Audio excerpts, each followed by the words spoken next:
जय जगन्नाथ जुक्त दुई council exam को जाऊथुबा आदरर छात्र छात्री मानक शुभ स्वागतम एवं भगवान जगन्नाथ पाखे तुम परीक्षा सफल हो ये कामना करुछि। Best of luck. वर्तमान आलोचना करबा प्रबंध विभाग। मु प्रथम कही रखी पिला माने मोटी सुंदर भाषा विन्यास अलंकार ये सब देकी लंग क्वेश्चन कहूना सरल भाव में अल्प समय केमी तुम लंग क्वेश्चन लिखिपार तार केतोटे मुख्य सहज उपाय कौन बताऊँ। तेबे आमर तीन तुंडरे छेली कुकुर यहीटी को प्रथम चयन करिछि। आरंभ करिबा। उत्कलर बाणीभंडार को समृद्ध करिथिबा विशिष्ट प्राबंधिक मानक मध्यरे इंजीनियर भुवनेश्वर बेहेरा अन्यतम। तांको अमर कृति बा अमर लेखनी निसृत शुण परीक्ष संकलन आलोच्य प्रसंगटी आसी अछि। बास एतिक लिखला परे क्वेश्चन जहाँ कहूथबो जे गणचेतना आ गणशिक्षा को कौन समन्वय रखिले गणतंत्र सफल हो बा तीन तुंडरे छेली कुकुर उक्त प्रसंगर यथार्थता प्रतिपादन कर। जहाँ भी प्रश्न पड़े पे से गोटे उत्तर ही लिखा। प्रथमे कौन करवा मो उपाय कहूँ पे तीनोटी पॉइंट कहूँ मन रख बाबू माने स्नेहर भौणी माने।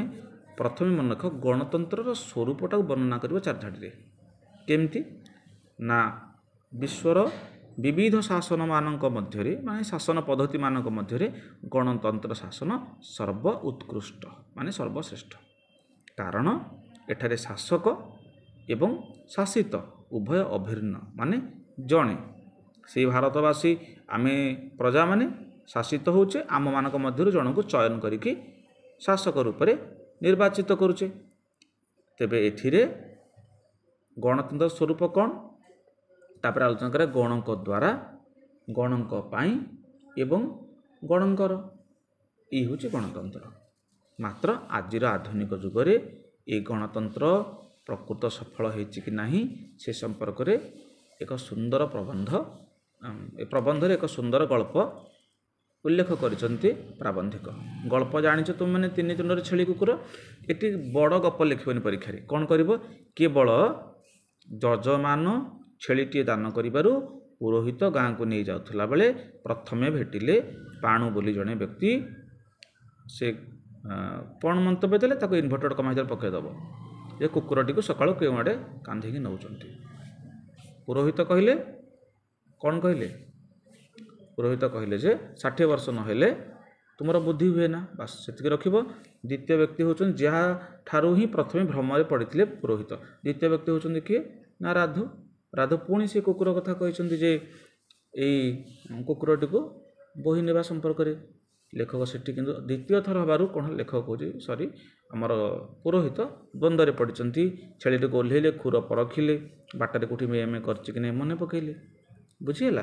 तेणु शेष में अगाधु कौन कहला ने गोटे जातीय कुकुर ये सी आहरी द्वंद्वे पड़गले जे ये एक कुकुर अच्छा जो मैंने छेली भाई देखा ये गोटे जातीय कुकुर मैंने से कहले जातीय कुकुरटा कौन नौकरी ये अतिष्ठ होगी से कचिदेले एवं हले चषमा नाला बोली मन विरक्त जजमान को अभिशाप दे गाँ आड़ को चलीगले। ये लिखा जिनस कौन पिला माने ना एभली वर्तमान समाज रे गणतंत्र राष्ट्र रे जो माने कला को धला करिबा भूल कले पिले धला को कला करिबा आउ छेली को कुकुर करिबारे पाणु राधु अगाधु भली अनेक लोक प्रतिनिधि माने बाहर पड़ुचंती जो माने कि प्रोपागंडा बल रे आज निर्वाचन को जीति पारुछंती। एई कथाटी लिखिबो कारण लोक प्रतिनिधि मनोनयन ये जो मुख्य कथा पिला माने लोक प्रतिनिधि मनोनयन गणतंत्र मेरुदंड। तेणु जदि लोक मैंने शिक्षित न होती शासन विषय सुशिक्षित न हे से प्रोपागंडार जय हम माने प्रचार शक्तिर ही जय हम। जो नेता भल प्रचार करें प्रचार विषय में बेसी वर्णना करनी प्रचार करें से जय लाभ करें केमी निर्वाचन प्रचार हो तुम तो अनुभव कर पिला माने लिख वर्णना करके तापर जोड़ीदेव को गप कहल बाउंसराणी कथा।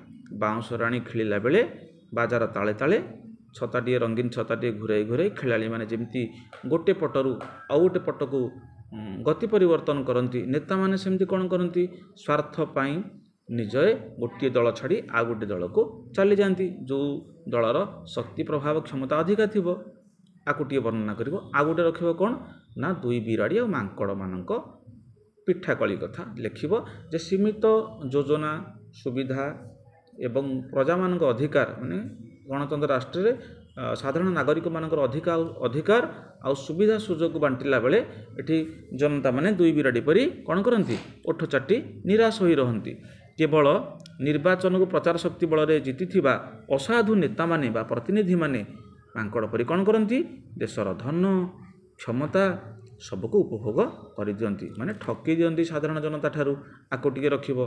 ସବୁଠୁ ମୁଖ୍ୟ କଥା ଶେଷରେ ଲେଖିବ କ'ଣ ଯେ ମେଣ୍ଢା ଦଳ ଭିତରେ ମେଣ୍ଢାଶାଳରେ ଯଦି ଗଧିଆଟି ମେଣ୍ଢା ପୋଷାକ ପିନ୍ଧି ପଶେ ତାହେଲେ କ'ଣ କରେ ମେଣ୍ଢାକୁ ଖାଇନିଏ।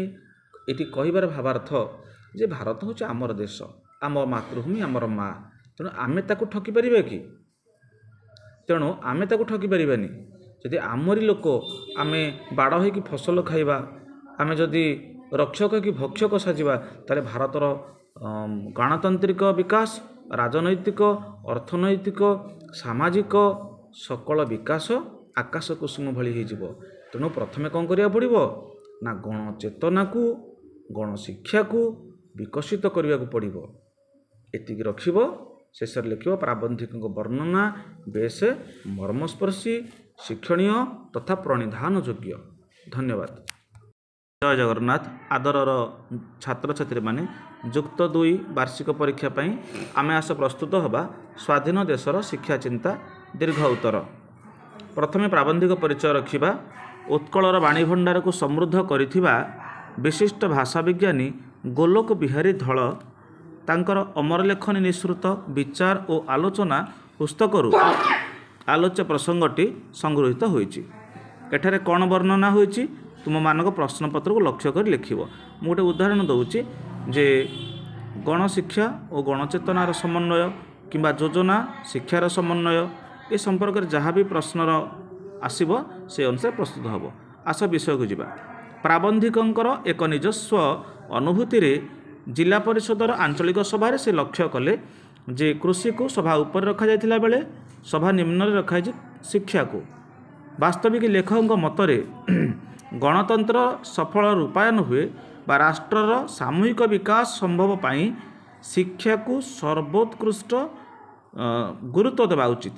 କାରଣ ଏସିଆ ମହାଦେଶର ସବୁଠାରୁ ବଡ଼ ସମସ୍ୟା ହେଉଛି ନିରକ୍ଷରତା। ତେଣୁ ଶିକ୍ଷାକୁ ଅଧିକ ଗୁରୁତ୍ୱ ଦେବା ଦରକାର ଯୋଜନା ଠାରୁ। ମାନେ ଯୋଜନାକୁ ଯେତିକି ଆଗ୍ରହରେ ସରକାର ପ୍ରଣୟନ କରୁଛନ୍ତି ତାଠାରୁ ଲୋକମାନଙ୍କର ଗଣଶିକ୍ଷାର ବିକାଶ ପାଇଁ ଅଧିକ ଗୁରୁତ୍ୱ ଦେବା ଆବଶ୍ୟକ। ନଚେତ ପଡ଼ିଆ ଜମିରେ ଯଦି ଆମେ ଫସଲ ବୁଣିବା ଗୋରୁ ଚରିଗଲା ପରି ସରକାରଙ୍କର ଏଇ ଯେଉଁ ଯୋଜନାକୁ ଲୋକମାନେ ବୁଝିପାରୁନାହାନ୍ତି। ତେଣୁ ଶିକ୍ଷାର ଅନେକ ଗୁଡ଼ିଏ ଅବକ୍ଷୟକୁ ଏଠାରେ ଆଲୋଚନା କରାଯାଇନି କେବଳ ପ୍ରବନ୍ଧରେ ସମାଲୋଚନା ମଧ୍ୟ କରାଯାଇଛି। ଯେମିତି ଇଲେଷ୍ଟ୍ରେଡ୍ ୱିକଲି ପତ୍ରିକାରେ ଏକ ସୁନ୍ଦର କଥା ଆଲୋଚନା ହୋଇଛି ଆମର ଶାସକ ଓ ବିଶେଷଜ୍ଞ ସମ୍ପର୍କରେ। ଯେ ଆମେରିକାକୁ ଯାଇ ଉଚ୍ଚଶିକ୍ଷିତ ହୋଇଥିବା ଭାରତୀୟ ଛାତ୍ରମାନେ ଜଣେ ରାଜ୍ୟପାଳର ସମ୍ମାନ ପାଉଛନ୍ତି। ସେମାନେ କେବଳ ଆମେରିକାର ସୁଖ ସମ୍ଭୋଗ ଧନ ସମ୍ପତ୍ତି ପ୍ରତିପତ୍ତିରେ ବିଭୋଳ ନୁହେଁ। କାରଣ ଭାରତକୁ ଫେରି ପାରୁନାହାନ୍ତି କାହିଁକି? କାରଣ ହେଉଛି ଭାରତରେ ବିଶେଷଜ୍ଞମାନଙ୍କର ବିଶେଷ ମୂଲ୍ୟ ନାହିଁ। ଏ ସମ୍ପର୍କରେ ସଣ୍ଡେ ଷ୍ଟାଣ୍ଡାର୍ଡ଼ରେ ମଧ୍ୟ ସେଇ କଥାକୁ ଦୋହରାଇ ଦେଇଛନ୍ତି ପ୍ରାବନ୍ଧିକ। ମାତ୍ର ଏହାର ମୂଳ କଥାଟି କ'ଣ ନା ଭାରତରେ ଏଠି ନୋଟ ବହି ପଢ଼ି ଯେଉଁମାନେ ଶିକ୍ଷିତ ହେଉଛନ୍ତି ସେମାନଙ୍କ ପାଖରେ ମୌଳିକ ଜ୍ଞାନର ସ୍ଫୁରଣ ଘଟୁନାହିଁ। ନୋଟ ବାଣ୍ଟିକିରି ଭୋଟ ପାଉଥିବା ନେତାମାନେ କ'ଣ ବା ତା'ର ମୂଲ୍ୟ ବୁଝିପାରିବେ? କାରଣ ଏଠାରେ ବିଶେଷଜ୍ଞମାନଙ୍କ ଦ୍ୱାରା ଭାରତର ବିଭିନ୍ନ ବିଭାଗର ବିକାଶ ବା ଯୋଜନା ସଫଳ ହେବା ପୂର୍ବରୁ ଶାସକମାନଙ୍କର ଅଙ୍କୁଶ ଲାଗିଯାଉଛି। ତେଣୁ କଳିଙ୍ଗରେ ମଧ୍ୟ ସତ୍ୟ ହେଲେ ବି ସାଂଘାତିକରେ ସେଇ କଥା ଆଲୋଚନା ହୋଇଛି ଯେ ଏଠି ପରୀକ୍ଷା ପଦ୍ଧତିରେ ଅନେକ ବିଶୃଙ୍ଖଳା ଛାତ୍ରଛାତ୍ରୀମାନେ ଅବୈଧ ଆଚରଣରେ ଦଣ୍ଡିତ ହେଉଛନ୍ତି। ତେଣୁ ପ୍ରଥମେ ଆମକୁ ଶିକ୍ଷାକୁ ସଜାଡ଼ିବାକୁ ପଡ଼ିବ।